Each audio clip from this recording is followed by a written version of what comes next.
Dollar hegemony, dollar devaluation. Why is that important to the world? Why is that important to America? In this video, I hope to give you a good basis on what dollar devaluation means, what it means to America, and what it means to the rest of the world. I intend to tell you the benefits, a little bit of history, and some of the rivals that come to try to replace the dollar as the reserve currency. But in order to do this, let me first of all explain what is hegemony. And in order to do that, we have to talk a little bit about money. There is hard money. Hard money is backed by a commodity or an asset, silver, gold, or something like that. And then there's fiat money, which is paper money, or digital money, which is not backed in by anything, that can be printed at mass levels and creates inflation. You're gonna find, in most cases, when you find hegemony, you're gonna find fiat money. The term hegemony is a Greek term.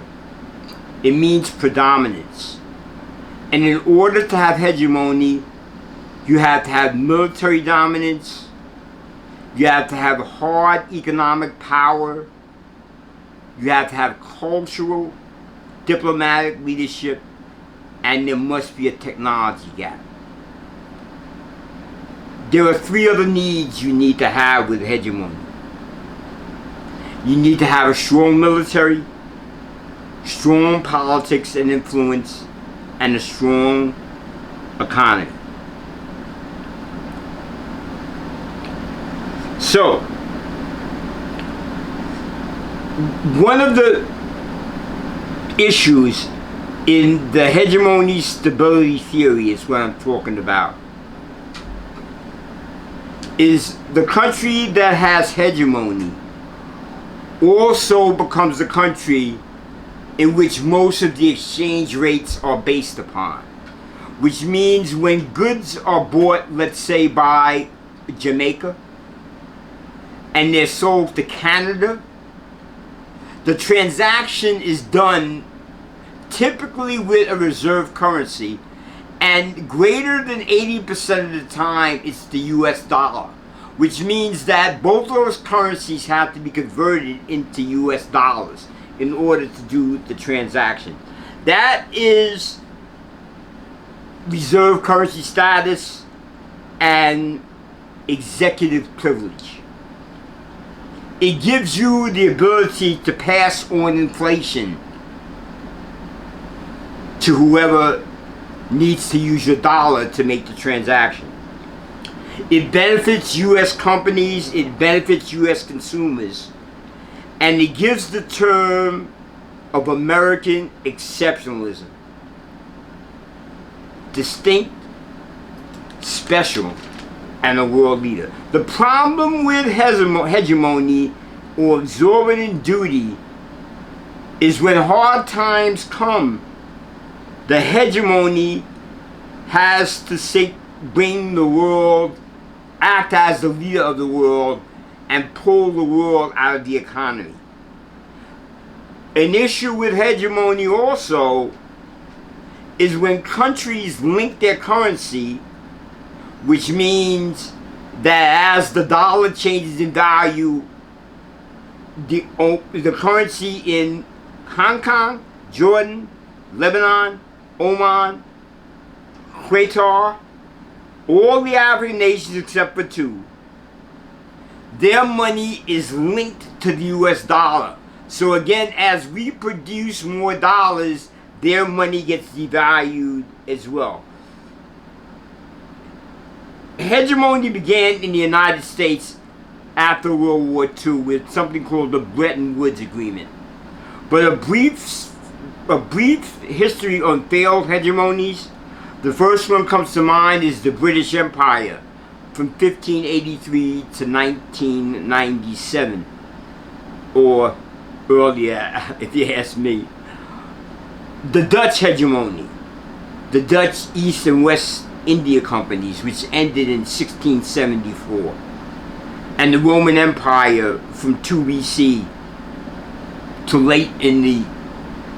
the latter part of the AD period.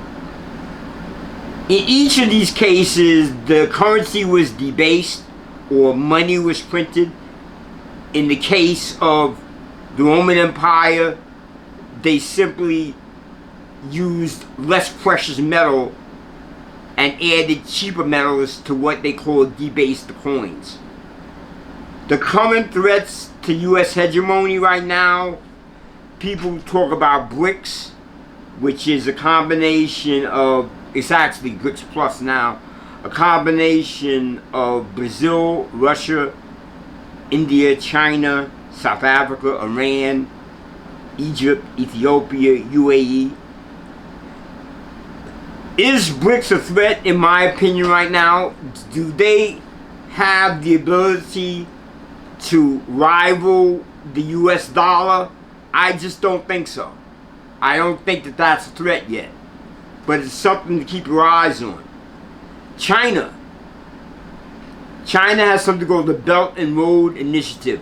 Now, you may not call it hegemony, but it is sort of, in the fact that the Belt and Road Initiative is a $446 billion effort to invest in undervalued countries in their rail, sea, air systems.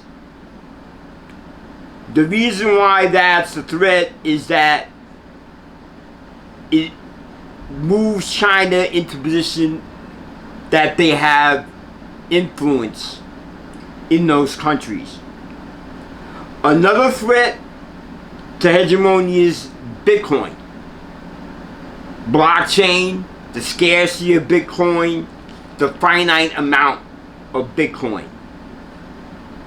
There's been discussion about central bank digital currencies as a threat to hegemony.